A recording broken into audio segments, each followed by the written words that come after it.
Yes, great. So let's begin. Before starting, I would like to tell you that please pay attention, full attention over here. And if it is possible, just note down things on a pen and paper, or you can just type on your Google Notes or something. Because I will assure you that after this course, you will be the same person with a totally different vision and different skill sets, which will help you in your career, in your personal life, everywhere. So let's kickstart. So basically, what is soft skills? So as it is very popularly said, it is a glue between your technical skills. So you have multiple technical skills, but how will you tell the recruiter or tell your teammate that you have that ability? The thing is, we know everything. We have all the technical skills, but we don't know what to say, how to say, and when to say. So soft skills is basically a set of skills which help you in communication, in your personal character building, personality building, and confidence building. So you can just refer to the PPT and you can take down notes. I will suggest you take a notes on pen and paper and not just take any screenshots or something. Okay. I hope you have taken some notes from the first slide. Communication skills. Perfect. So communication skills is the most crucial and most underrated skill which we do not have as an engineer or as a person. So imagine if you have a lot of technical knowledge of coding and you have a lot of knowledge of say mechanical, but what if we tell you you don't have to speak with anyone, you have to use sign language, or you have to write down your knowledge and just pass it on and communicate while by writing and reading. So that will be very tedious and that will not lead to very fruitful conversation or development. So basically man is a social animal and we have evolved various languages, and the mode of transfer of information, knowledge, and wisdom happens through language.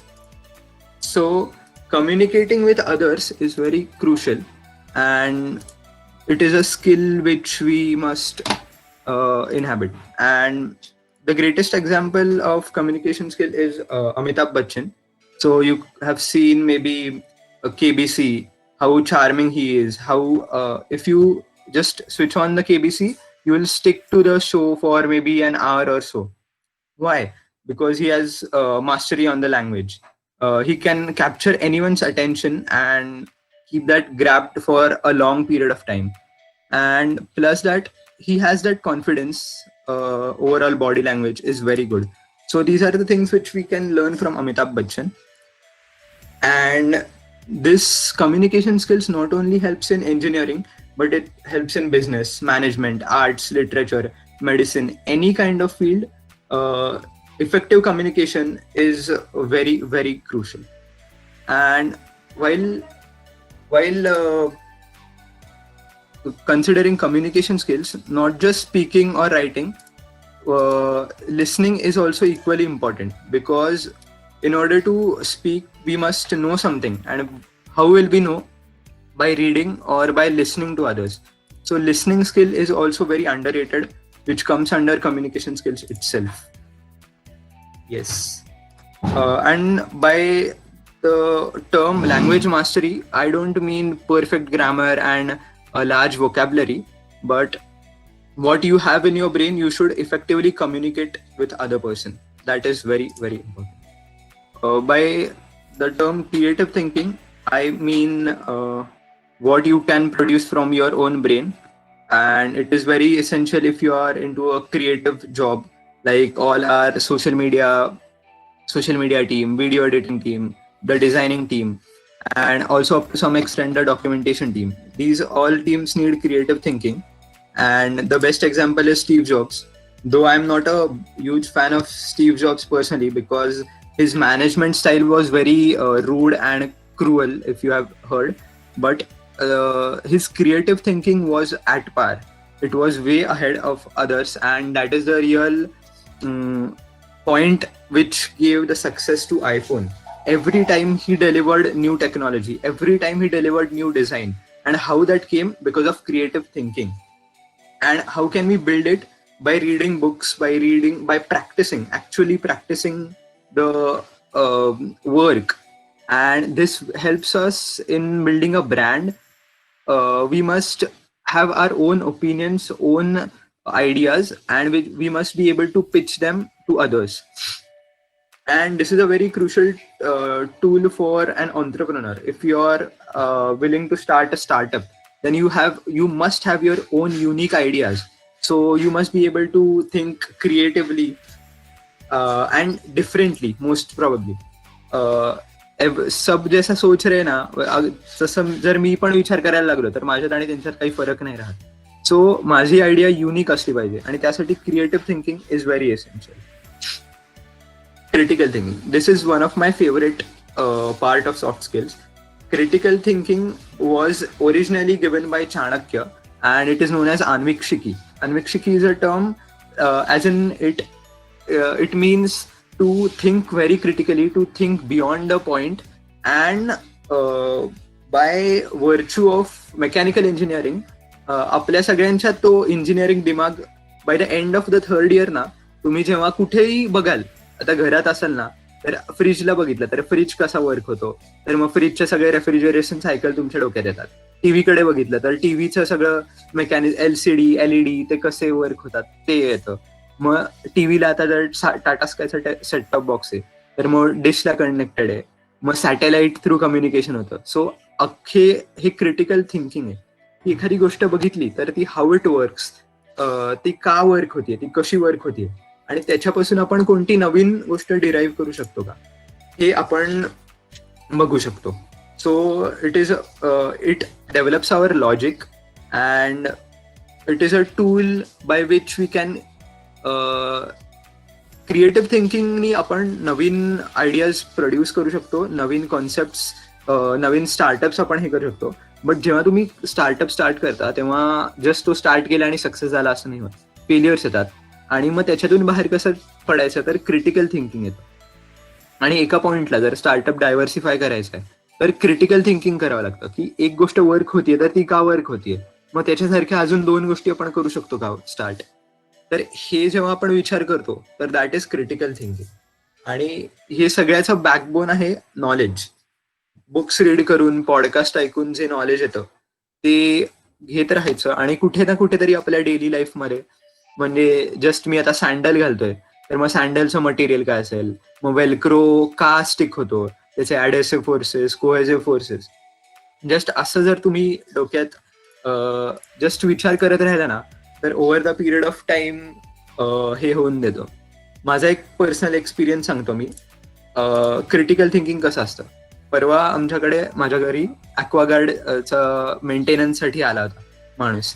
तर मग जेव्हा तो मेंटेनन्ससाठी काम करत होता तेव्हा माझ्या डोक्यात लगेच आलं की ॲक्वागार्ड प्युरिफायर कसा काम करत असेल, मग त्याचे ते फिल्टर असं असतात, UV लाईट फिल्टर असतात, मग किती सप्लाय DC असेल, किती सप्लाय AC असेल, ते सगळा विचार होतो. त्याच्यानंतर बिझनेस पॉईंट ऑफ व्ह्यूनी बघितलं तर मग ही कंपनी ॲक्वागार्ड का विकतीये, तर वी नीड प्युअर वॉटर.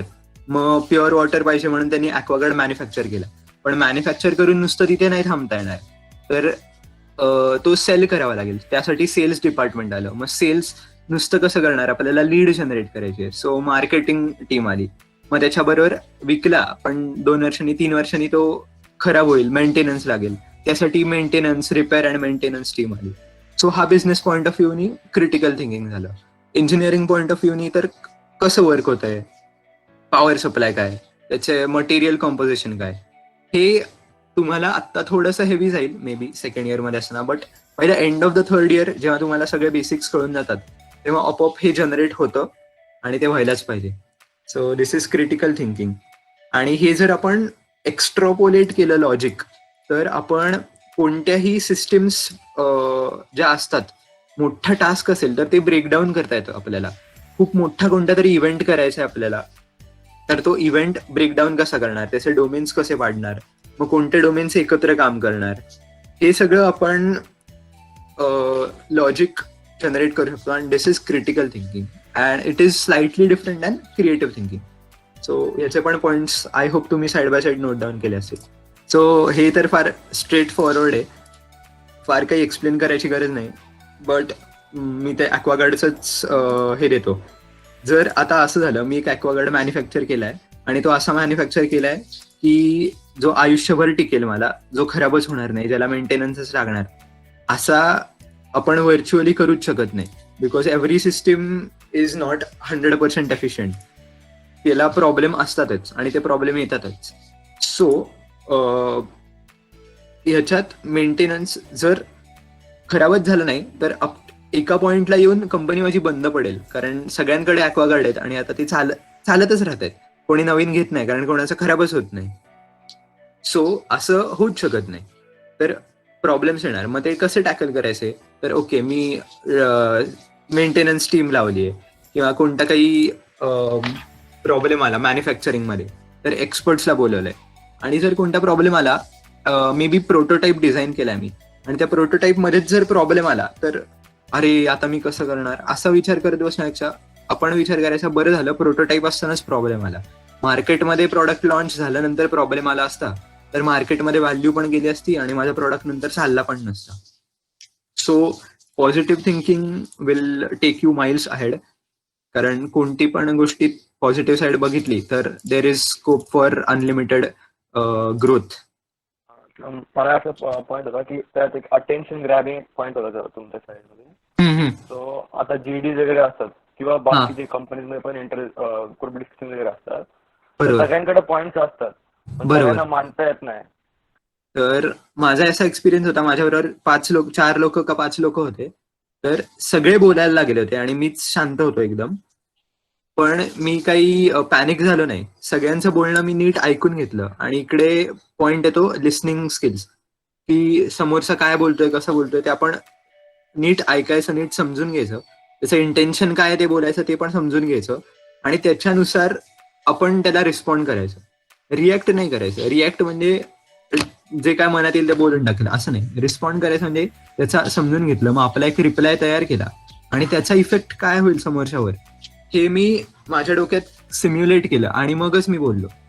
तर फॉर एक्झाम्पल मी डायरेक्ट देतो की मला जीडीला विचारलं होतं की इंडियन गुड्स का चायनीज गुड्स कोणते बेटर आहेत. तर स्टार्ट एका मुलाने केली की चायनीज गुड्स खूप स्वस्त आहेत आणि हे ते वगैरे. मग त्याच्यानंतर एक जण बोलला की चायनीज गुड्स चांगले आहेत पण इकडे ते वापरायला नाही पाहिजे आपण, कारण स्वदेशी वगैरे पाहिजे असं. आणि एक तिसरा जो होता तो म्हणला की आपण चायनीज गुड्सच वापरायला पाहिजे कारण स्वस्त आहे आणि आपण स्वस्त वापरलं तर मग आपले, असं काहीतरी त्यांनी वेग लॉजिक दिलं. आणि ह्याच्यावरून तो कुठेतरी आला की चायना इंडिया एकत्र कोलॅबोरेशन करून मॅन्युफॅक्चरिंग चालू करू शकतो असं त्यांनी आयडिया पिच केली. असे सगळे ते बोलत होते आणि मी शांत होतो.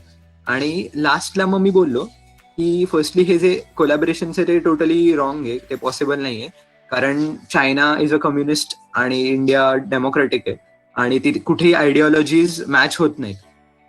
आणि इव्हन आधीचे पण आपल्याबरोबर वॉर झालेत आणि फ्रेंडली रिलेशन नाहीयेत काही कोलॅबोरेशन करायला. So that is not good. आणि जे काय करायचं ते आपण आपल्या इकॉनॉमी स्वतःच्या कंट्रीमध्ये जर इन्व्हेस्ट केली तरच आपल्याला तेवढे रिटर्न्स मिळतील. सो वी मस्ट, थोडेसे महाग असले इंडियन प्रोडक्ट्स तरी असू दे पण अल्टिमेटली ते आपल्यालाच बेनिफिट होणार आहेत. So we must prefer Indian goods only, असा स्ट्रॉंग पॉइंट मांडला मी लास्टला आणि मग दॅट्स इट, एवढंच होतं. सो इफेक्टिव्ह लिसनिंग आणि attention grabbing in the sense, आता मी अमिताभ बच्चनचं हे दिलं तर ते तो थोडासा ऍक्टर सेलिब्रिटी वगैरे ते त्यांच्यासाठी खरं मी बोललो. एव्हरी टाइम आपण अटेन्शन ग्रॅब केलंच पाहिजे दुसऱ्याचं असं नाही. अटेन्शन ग्रॅब केलं पाहिजे ते आपल्या नॉलेजवरून, की मला सगळं नॉलेज माहिती आहे आणि I can deliver what you want, ह्या ह्याच्याने आपण अटेन्शन ग्रॅब करायचं. ओके, यश कळलं? ओके. Time management. तर टाइम मॅनेजमेंटचा एक खूप मेन इश्यू नाही, मेन कॅरेक्टरिस्टिक अशी आहे की we can effectively time manage केला तर we can do multiple things. म्हणजे तू फक्त अभ्यास करतोय असं नाही होत.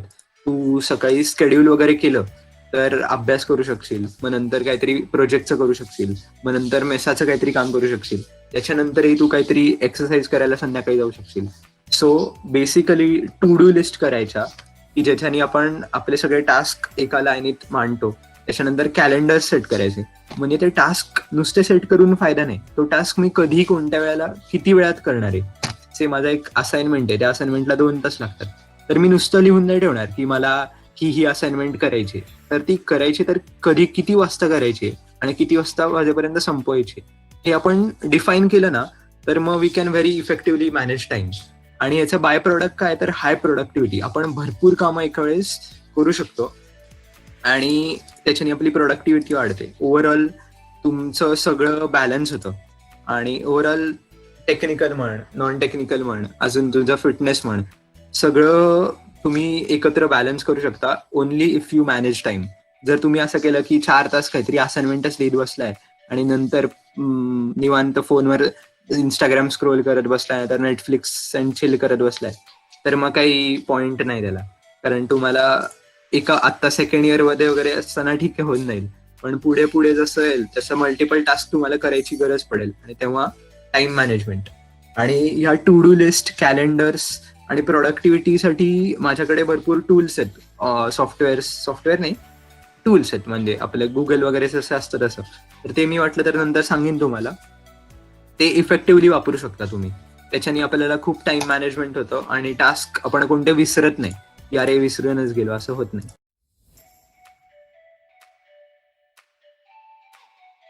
तर टाइम मॅनेजमेंटनी आपण टाइम मॅनेजमेंटचं एक्सटेन्शनच आहे वर्क एथिक्स. तर वर्क एथिक्सनी काय होतं, कन्सिस्टन्सी राहते. आपण जर एकदा ठरवलं की बाबा मी रोज एवढंसं काम करणार, तर ते काम होत जातं आणि आपण थांबत नाही.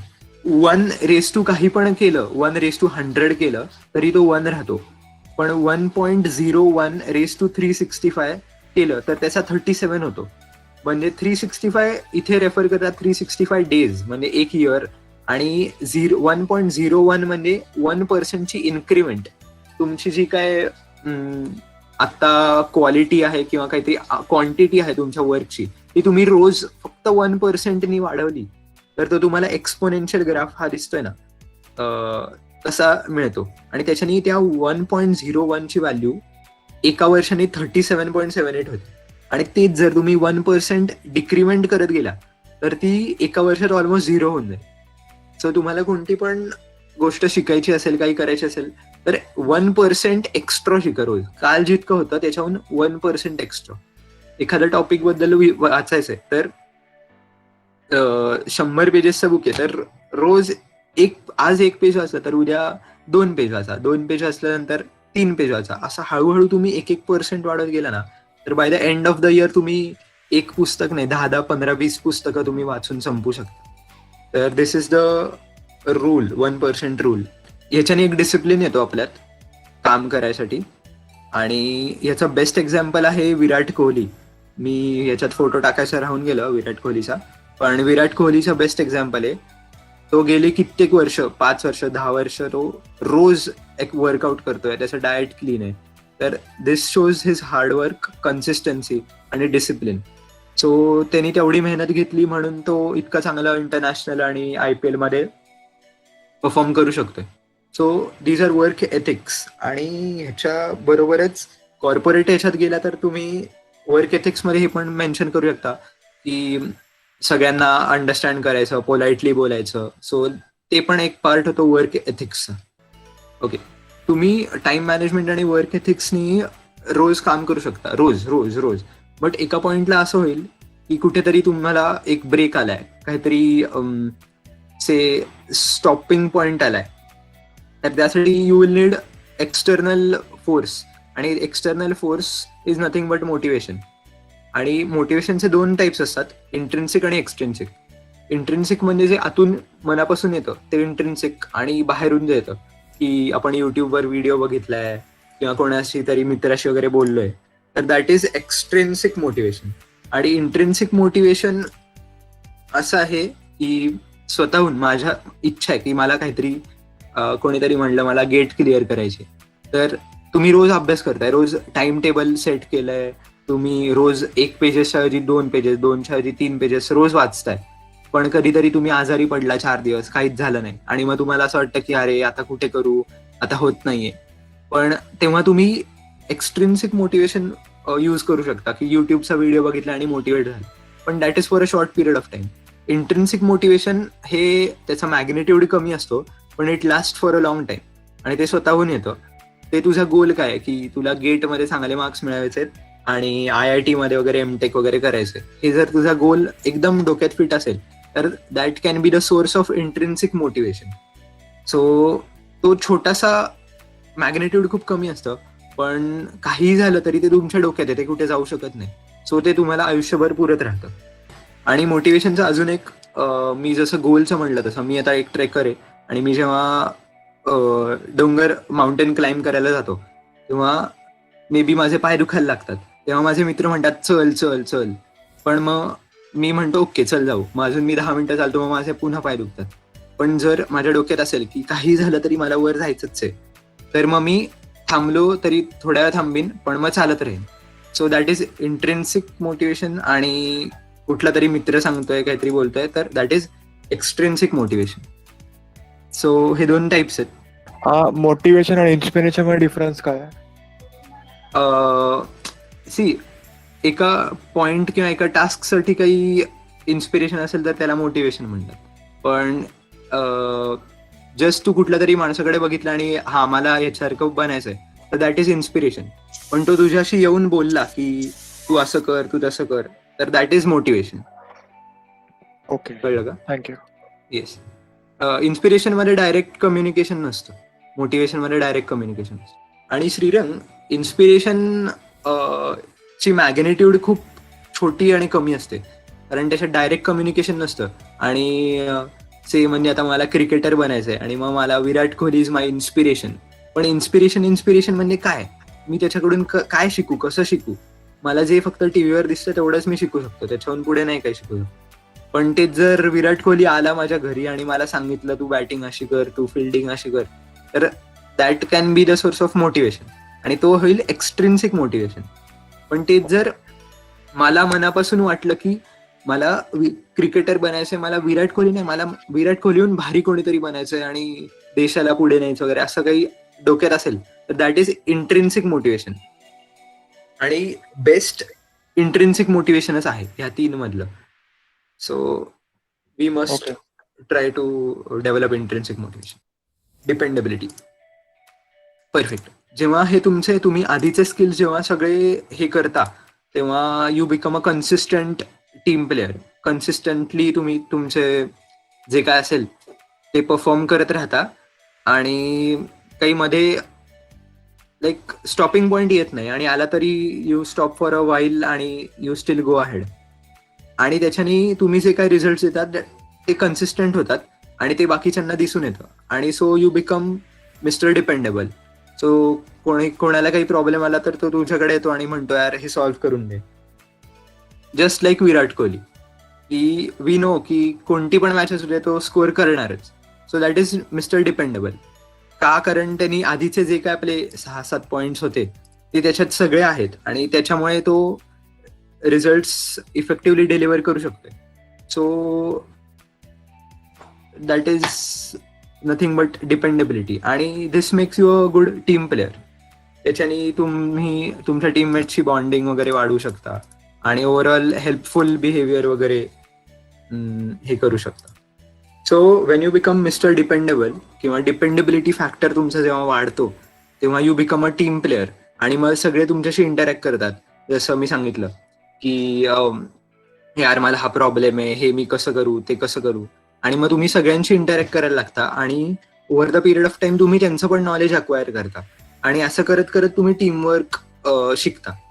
तर अजून एक टीमवर्कचा हे आहे की प्रत्येक जण सेम नसतो. जे माझ्याकडे स्ट्रेंथ आहे ते दुसऱ्याकडे नाहीये, किंवा जे त्याचा विकनेस आहे तो मी भरून काढू शकतो. So that is nothing but team complement करायचे स्ट्रेंथ आणि विकनेस. आणि जो काय आपला गोल आहे, ऑर्गनायझेशनचा गोल म्हण किंवा काय तुमचा प्रोजेक्टचा गोल म्हण, तर तुम्ही तो इफेक्टिव्हली एक्झिक्यूट करू शकता. आणि याचा बेस्ट एक्झाम्पल म्हणजे रामायणात रामानी वानरसेना उभी केली, तर जेव्हा जर राम एकटाच म्हणला असता की काय पण होऊ दे, मला कोणाची मदत नको, मी एकटाच सगळं करीन, मी एकटाच सीतेला सोडवून आणीन, तर ते पॉसिबल नव्हतं. कारण तो कन्याकुमारीच्या पुढे गेलाच नसता. पाण्यातून कसा गेला असता? तर मग तिकडे कोण आलं? तर हनुमान, की बाबा मी उडून जातो आणि तिकडे बघतो की नक्की कुठे आहे सीता. सो तिथे टीम टीम झाला. म्हणजे जो विकनेस होता रामाचा तो हनुमानाने भरून काढला. आणि जसं टीम्समध्ये वेगळे वेगळे कॅरेक्टरिस्टिक्सचे, वेगळ्या वेगळ्या पर्सनॅलिटीजचे लोक असतात, तसंच रामायणात आपण बघू शकतो. सगळ्यांना माहितीच असेल की जो कोण कमांडर होता आर्मीचा तो होता सुग्रीव. तर मग त्याच्यासारखा कमांडर कोणी नव्हता, तर तो मेन होता. मग जांबुवंत होता, तो मेंटर होता, तो सगळ्यांना गाईड करायचा. आणि सगळ्यांचे रिपोर्ट घेणं, जे काही की डिसिजन असतील, तर तो राम होता. आणि रामाचा एक्झिक्युटिव्ह जो असिस्टंट होता तो लक्ष्मण होता. सो आपण ह्याच्यातून शिकू शकतो की त्यांनी टीमनी काम केलं. कारण लक्ष्मणाला लागलं तर मग जांबुवंत उडून हिमालयात नाही जाऊ शकत आणि औषध आणू नाही शकत, तर मग तिकडे हनुमान गेला. सो त्यांनी त्यांचे स्ट्रेंथ आणि विकनेस कॉम्पेन्सेट केले आणि तो जो काय त्यांचा गोल होता की सीतेला पुन्हा आणायचं, तर तो त्यांनी अचीव्ह केला. आणि जेव्हा तुम्ही टीम मध्ये काम करता, ऍज आय सेड अर्लियर की man is a social animal, आपल्याला लोकांशी इंटरॅक्ट करायला आवडतं मुळातच. सो एक मजा येते, एक एक्सपिरियन्स, आपण एक मेमरीज क्रिएट करतो आणि सेन्स ऑफ अचीवमेंट. तू एकटाच कुठेतरी गेला डोंगरावर, म्हणजे मला मजा येते एकटा जायला, पण जेव्हा तुझ्याबरोबर 2-4 लोक, 10 लोक असतात, तेव्हा जास्त मजा येते. कारण एकटा गेल्याने बोर होईल मी. तर तो सेन्स ऑफ अचीवमेंट जो असतो तो टीम मध्ये असल्यामुळेच येतो. आणि टीम मध्ये असल्यामुळे आपल्याला बाकीच्यांचे व्ह्यूज कळतात, नॉलेज पण येतं. So team work is very essential.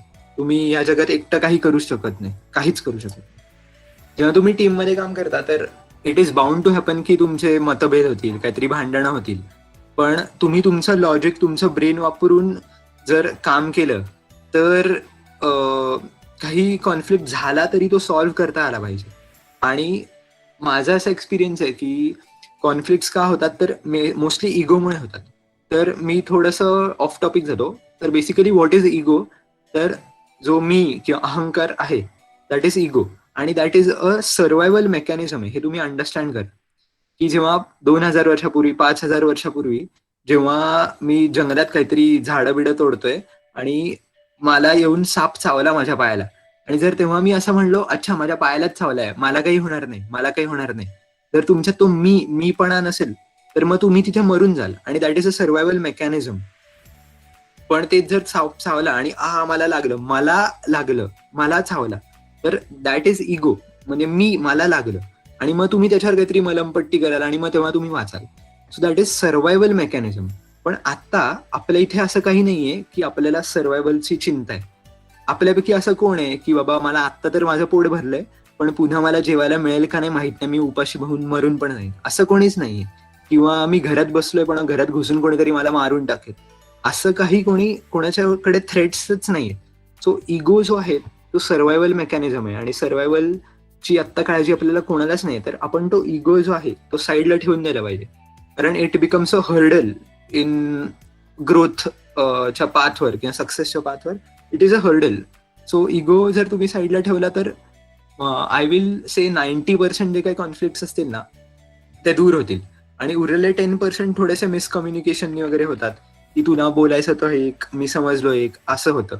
So तेव्हा कॉन्फ्लिक्ट रेझोल्युशन, तुम्ही स्वतः भांडणं करायची नाहीत आणि दुसऱ्यांच्यात झाली तर तुम्ही हा व्हाईट मॅन बनायचंय की जो दुसऱ्यांना भांडणं करण्यापासून रोखतोय. जर तुम्ही तसं करण्यात सक्सेसफुल झाला तर तुमची टीम चांगला परफॉर्म करणार आहे, तुमची स्वतःची ग्रोथ होणार आहे, टीमची ग्रोथ होणार आहे, ऑर्गनायझेशनची ग्रोथ होणार आहे. आणि कॉन्फ्लिक्ट रिझॉल्व्ह कसे करायचे, तर ते डायरेक्टली त्या माणसाबरोबर बोलायचं, इफेक्टिव्ह कम्युनिकेशन. त्याच्याशी बोलता नाही आलं तर सिनियरशी बोलायचं, सिनियरशी नाही बोलता आलं तर कोणाशी तरी बोलून सॉल्व्ह करायचं. आणि तिथे इगो मध्ये आणायचं नाही की मीच कामात बोलायला जाऊ, तोच असा आहे, तीच अशी आहे, असं नाही करायचं. झालंय, आपण आपला ऑर्गनायझेशनचा गोल डोळ्यासमोर ठेवू आणि इन दॅट वे आपण फक्त बघूया, आपण आपल्यामध्ये काही भांडणं करायची नाही. How to differentiate between ego and self respect? Yes, self respect म्हणजे आता तुला अननेसेसरीली कोणीतरी वाईट साईड बोलतंय किंवा तुला डिफेम करतंय, आणि तू ते ऐकून घेत बसला तर तो मूर्खपणा होईल. कारण तू जर काही केलंच नाहीये तर तू ते ऐकून नाही घेतलं पाहिजे, कारण दॅट इज रॉंग. तू जर एखाद्या कंपनीत आहे आणि दुसरं कोणीतरी म्हणतंय यांनी पैसे खाल्ले यांनी पैसे खाल्ले आणि तू पैसे खाल्लेच नाही, तर तू नुसतं ऐकत बसणं हा मूर्खपणा आहे. पण तू ते सेल्फ रिस्पेक्ट कसा येईल की त्याला जाऊन सांगणं की बाबा तुझ्याकडे काय एव्हिडन्स आहे, तू कशाच्या बेसिसवर बोलतोय, तू मुद्दाम बोलतोय का तुला कोणीतरी काहीतरी मनात भरवलंय, हे प्रॉब्लेम सॉल्व्ह करायचं आहे तिथे जाऊन. That is self respect. पण तिथे जर तू आरडाओरडा करायला लागला, मी पैसेच खाल्ले नाही, तू कसा बोलतो असा, तर दॅट बिकम्स इगो. ही खूप छान क्वेश्चन विचारला, कारण there is a very fine line between self respect आणि ego. So self respect is just defending your self and not attacking others. आणि इगो म्हणजे डायरेक्ट अटॅक करायचा दुसऱ्यावर, की नाही तूच येडा, तूच बावळट, मीच हुशार, मीच भारी. That is ego. आणि सेल्फ रिस्पेक्ट इज हे बघ तू कसंही असशील, मी असा नाहीये, ते मी क्लिअर करतो. That is self respect. Leadership skill, जेव्हा आधीचे 10 पॉइंट्स जेव्हा तुम्ही टोटली एकत्र करता आणि तुम्ही ते एक्झिक्यूट करता, तुम्ही ते डोक्यात कंटिन्युअस चालतं, तेव्हा लिडरशिप स्किल्स तुमच्यात आहेत असं आपण म्हणू शकतो. MS धोनीचं आपण एक्झाम्पल घेऊ. मी हे leadership skill is the 11th point. मी आधीचे 10 पॉइंट सांगतो. तर फर्स्ट इज कम्युनिकेशन स्किल. तर धोनीचं कम्युनिकेशन इज व्हेरी गुड. तो त्याच्या बॉलर्सला, तो त्याच्या बॅट्समॅनला सगळं स्ट्रॅटेजी नीट कम्युनिकेट करतो. So that is good communication skill. तो इंटरव्ह्यूज चांगले देतो, कुठे एकदम क्लिअर असतो आणि काही कॉन्ट्राडिक्टरी किंवा काही कॉन्ट्रोवर्शियल बोलत नाही. So that is good communication skills. Creative thinking is 2007च्या वर्ल्ड कपला जोगिंदर शर्माला, if I am not wrong, मी काय एवढ्या स्टॅट्समध्ये भारी नाही, पण त्यांनी क्रिएटिव्हिटी वापरली. कोणी एवढी रिस्क घेत नाही की इनएक्सपिरियन्स बॉलरला डेथ ओव्हर ते सुद्धा फायनलमध्ये बॉलिंग दिली वगैरे. तर this is creative thinking. Critical thinking आहे. Next point is critical thinking. ते म्हणजे आता ती बांगलादेशची मॅच होती, त्याच्यात तो विकेट किपिंग करत होता आणि 2 रन पाहिजे होते 1 बॉलमध्ये. तर क्रिटिकल थिंकिंग काय, ही सिच्युएशन आहे, आता ही मला ओव्हरकम कशी करायची आहे, ते 1 रन काढणार, तर मला बॉल फेकता आला पाहिजे म्हणून मी 1 ग्लव काढून ठेवणार. सो त्यांनी तो 1 ग्लव काढून ठेवला, ते पळाले आणि तो जाऊन तिकडे त्याला आउट केलं त्यांनी. का तर त्यांनी ते ग्लव काढला होता म्हणून त्याला नीट मारता आला, धरता आला बॉल, नाहीतर नसता आला. So this is critical thinking.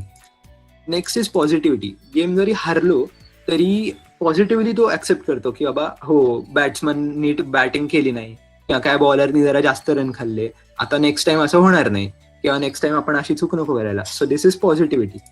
आणि याच्यातच मी थोडंसं हे करीन, तर लीडर जो असतो, जर टीम सक्सेसफुल झाली तर leader must give credit to the entire team, आणि जर टीम फेल झाली तर एंटायर ब्लेम स्वतःवर घेतला पाहिजे लीडरनी, तरच त्या ऑर्गनायझेशनला फुल ग्रोथ मिळेल. जर सक्सेस मिळाली ऑर्गनायझेशनला आणि लीडर बोंबलत फिरला की हा मीच केलं, तर त्याची टीम त्याच्यावर नाराज होणार आहे आणि ती पुढच्या वेळी पुन्हा परफॉर्म नाही करणार नीट, कारण त्यांना माहितीये की मी चांगलं परफॉर्म केलं तर हा क्रेडिट घेतोय, जाऊ दे आता मी नाहीच करत. आणि जर फेल झाली आणि हा सगळ्यांना रोडत बसला, तूच नीट नाही केलं, तर मग ते पुन्हा चिडणार आहेत. पण त्याच जागी जर लीडरने असं केलं की हा बाबा आपण जिंकलो आणि हे सगळं तुमच्यामुळे झालं, तर सगळ्यांना सेन्स ऑफ अचीवमेंट येतो. त्यांना वाटतं की हो बाबा माझ्यामुळे जिंकलोय, आणि मग नेक्स्ट टाइम ते अजून चांगलं परफॉर्म करतात. आणि फेल झाली तर लीडर म्हणतो की माझ्यामुळे झालं, तुम्ही काही टेन्शन घेऊ नका, तुम्ही तुमच्या चुका फक्त सुधरवा, बाकी कशाचं टेन्शन घेऊ नका. So this is a very good पॉझिटिव्हिटीचा अप्रोच आहे हा. Next is time management. आता एक्झॅक्टली टाइम मॅनेजमेंट MS धोनीच्या बाबतीत आपण काही रिलेट नाही करू शकत, पण जस्ट तुम्हाला कळलंच असेल. वर्क एथिक्स पण, फिटनेस आणि ओव्हरऑल त्याचं जे हे बॅकएंडचे त्याचे वर्क असेल प्रॉब्ली, म्हणजे टाइम मॅनेजमेंट म्हणजे सगळे प्रॅक्टिस नीट टाइम मॅनेज करायचा, त्याचा फिटनेसचे जिम सेशन्स, डाएट, ते टाइम मॅनेज करायचा, त्याचे वर्क एथिक्स पण ते बॅकएंडला आहे. त्याच्यानंतर डिपेंडेबिलिटी पण every time we are dependable on him, की तो विकेट किपिंग खूप भारी करणार, तो फिनिशिंग खूपच भारी करणार, तो कॅप्टन्सी कायम भारी करणार, आणि त्यांनी केली आहे, त्यांनी डिलिव्हर केलंय. सो दॅट कन्सिस्टन्सीचा प्रोडक्ट आहे की आपण त्याच्यावर डिपेंडेबल झालो. आणि जेव्हा तुम्ही डिपेंडेबल होता तेव्हा तुम्ही इररिप्लेसेबल होता, की तुम्ही त्या टीम मधून तुम्हाला कोणी काढू शकत नाही. तुम्ही सगळ्यात ज्युनियर असाल पण तुम्हाला जर काढलं तरी ती टीम वीक होणार आहे. सो कोणी पण हुशार लीडर असेल, हुशार सिनियर असेल तर तो तुम्हाला काढणार नाही, तो तुम्हाला रिस्पेक्ट देणार आणि तुमची ग्रोथ करणार. So this is dependability. Teamwork तर बोलायची गरजच नाही, कारण अख्ख्या टीमशिवाय इंडिया मॅच जिंकतच नाही. आणि कॉन्फ्लिक्ट रेझोल्युशन, कोणाच्यात भांडणं झाली, विराट कोहली कोणाला तरी शिव्या देतोय, तर मग जाऊन बाबा शांत घे, काही होत नाही. So this is conflict resolution. आणि हे सगळ्याचं कंबाईन करून तो लीडर झाला. And this is one of the best captains, arguably the best captains India rather world international cricket has ever got. So this was leadership skills. Yes. Okay, perfect. मला अजून एक doubt होता, म्हणजे हा, बोल. तू स्टीव्ह जॉब बद्दल सांगितलं की हा. ते कुठेतरी लॅक करत होते बिझनेस पॉईंट ऑफ व्ह्यू, तर तू सेलिब्रेट करू शकतो म्हणजे ओके, तर Steve jobs was not a good captain, म्हणजे टीम प्लेअर नव्हता. त्याला जर कोणतं तरी काम करून हवंय ना एका वेळात, तर त्याला ते हवंच आहे. जर मी त्याच्या काय ऑफिसमधला एम्प्लॉई आहे आणि मी जर ते काम त्या वेळेत करू नाही शकलो, तर तो येणार, तो मला शिव्या घालणार, तो सगळ्यांसमोर मला इन्सल्ट करणार आणि म्हणणार मला हे काम हवंय, आणि माझ्या डोक्यावर बसून तो ते काम करून घेणार. ते मॅनेजमेंटची चुकीची किंवा एवढी काही फेमस स्टाईल नाहीये. मॅनेजमेंटची कशी आहे की बाबा ओके, तुला काय प्रॉब्लेम होता सांग, आज नाही उद्या कर, ठीक आहे, अशी त्याची स्टाईल आहे. तो he was very rude with his employees, की मला हवंच आहे, तुम्ही काय काय करायचं ते करा. तुमच्या घरी बायको आजारी आहे का मुलगा आजारी मला नाही माहित, मला ते काम झालेलं हवं. सो एक्स्ट्रीम लेवलचा स्ट्रिक्टनेस किंवा हे होतं. So that was not good. ते आपण स्टीव्ह जॉब्स कडून नाही घ्यायला पाहिजे. त्याच्याकडून काय घ्यायला पाहिजे तर क्रिएटिव्ह थिंकिंग, क्रिटिकल थिंकिंग, की त्यांनी एव्हरी टाइम नवीन टेक्नॉलॉजी कशी डिलिव्हर केली, नवीन आयफोन आयपॉडचं डिझाईन, आयपॅडचं डिझाईन त्यांनी एव्हरी टाइम कसं नवीन नवीन नवीन नवीन डिलिव्हर केलं. सो आपण ते घ्यायला हवं.